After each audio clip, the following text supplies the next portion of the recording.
And there was a press story about how that they'd adopted me, which I found rather odd because I was already adopted. You can't adopt twice. And my story, which is the right one, is that I adopted them, and 50 years later they spent the next 50 years trying to get rid of me, which was rather difficult because I built my house next to theirs in the country. So it was wonderful. But did you ever know, what was it, he saw something in you as an actor, or what was it that he took you under his wing in that way so early on?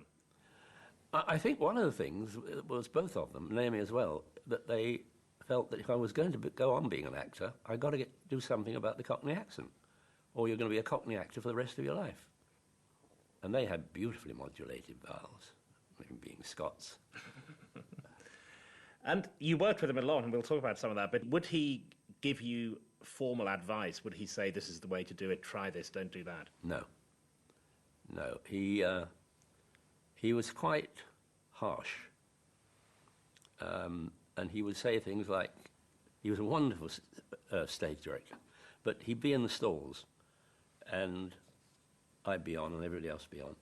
And he'd suddenly say, Georgie, just move a bit more to the right, a little bit more. That's right, now I can't see you at all. And that's when you began to realise that you've got to start watching and seeing what had to happen. But no, he was very good. And he worked in a wonderful way because every play he did, he put his own money in. And he insisted on, he didn't mind rehearsing in a room for 3 weeks, but for the 4th week he wanted a theatre, a stage, the set-up and all the props. So by the end of the 4th week, you'd run the play for a week. It was wonderful. And you talk about the atmosphere of the Blitz and coming and going. It must have been a strange time because you were in these plays, these musicals, but there was fear, presumably. I mean, you knew that things were likely to get bad. Yes. It was very odd because when we were at Wyndham's, when the Blitz started, we all went up on the roof to watch. And then we did the film at Shepherd's Bush Studios, Lime Grove, and we slept in the studio. But again, we went up on the roof at night and watched it. Total madness. But it was a great atmosphere then. And as young actors often aren't frightened, they don't get stage fright, but were you ever nervous as an actor starting so young?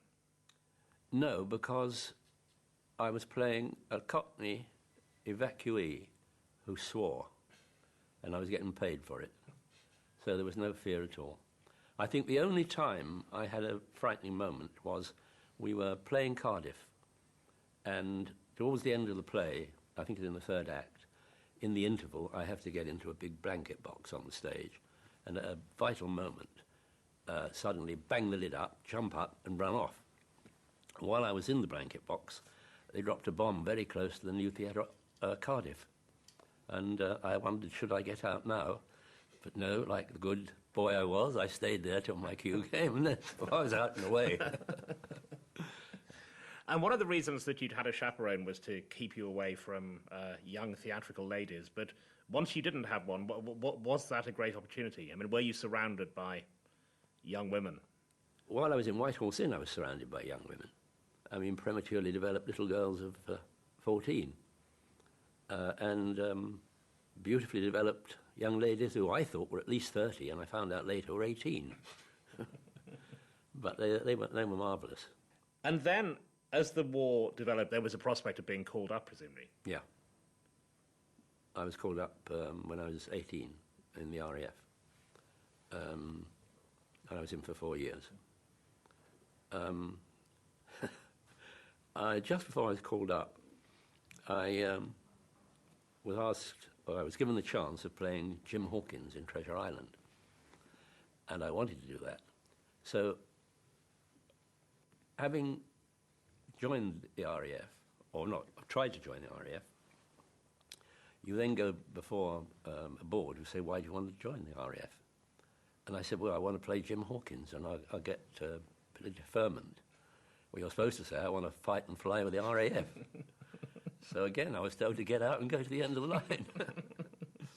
But then I got the Rattigan play, which was Flarepath, and I got the part of Boy in Henry V, and I got a certain amount of deferment for that, so that was the last thing I did. Because those films were considered part of the war effort. Oh, definitely Henry V, yes, yeah. yeah.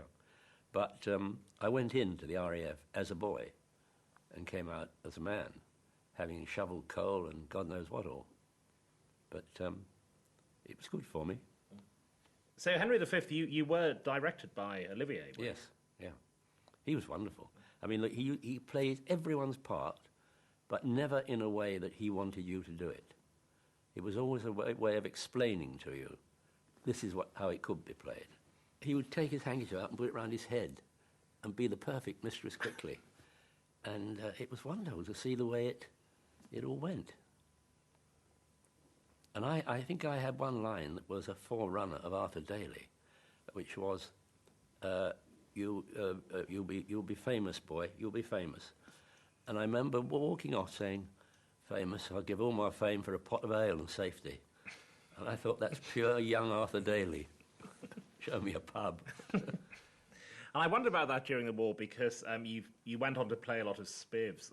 There were a lot around during the Second World War. Yes. Did you see people who were useful to you later when you played those roles? Somebody said, another performer had said, that I pinched Flash Harry from him. And I met him sometime later. And I said, I understand you think I pinched Flash Harry from you. And he said, no, certainly not. I said, well, you're wrong, because I pinched it from Sid Field. But really, he was the cartoonist created Flash Harry, because the cartoon in the book was him leaning at 45 degree round a corner with the moustache and with the hat. So he made it all for you. And going into the RAF, because perhaps surprisingly, there are people in their 40s, 50s now who've never been sent to war, so you're the last generation that really have that experience. But were you frightened when you were sent? Well, I don't think I can say I was sent to war, because I trained to be a wireless operator, and I didn't do well with the Morse. I couldn't learn it because I wasn't being paid enough. And so I became what was known as ACHGD, Aircraft Hand General Duties. So I did my square bashing, then I went to Blackpool, and because I couldn't do the Morse, I had the job cleaning out the winter garden. And then I was on parade one day, and the sergeant said, come out here, Basil Rathbone. And I didn't know who he meant. And then he made it very clear who he meant. And I'd been told I got to come down to Pinewood for an RAF film called Journey Together. So I came down for that. And unlike all the other actors like Dickie Attenborough and Jack Watling, Edward G. Robinson, who all went home in the evening in London, I was made to go back to Coastal Command where I was shoveling coal as soon as the day had finished. So the acting, in fact, saved you from being sent into conflict, probably? I think so, yeah. I mean, I'm virtually blind in my left eye, so that didn't help. And I did have trouble trying to learn dot, dash and all that. But I ended up running a bar in Coastal Command headquarters. Then I was posted to Germany, where I was put in charge of another bar. And that's what I did until the end of the war. So I can't say I was in the war. And then pretty soon after the war, the acting career resumed. Yes. When I came out, I had a Bridie play with Alistair Sim, Dr. Angelus, and that was successful. And that was very good because suddenly I was playing an adult.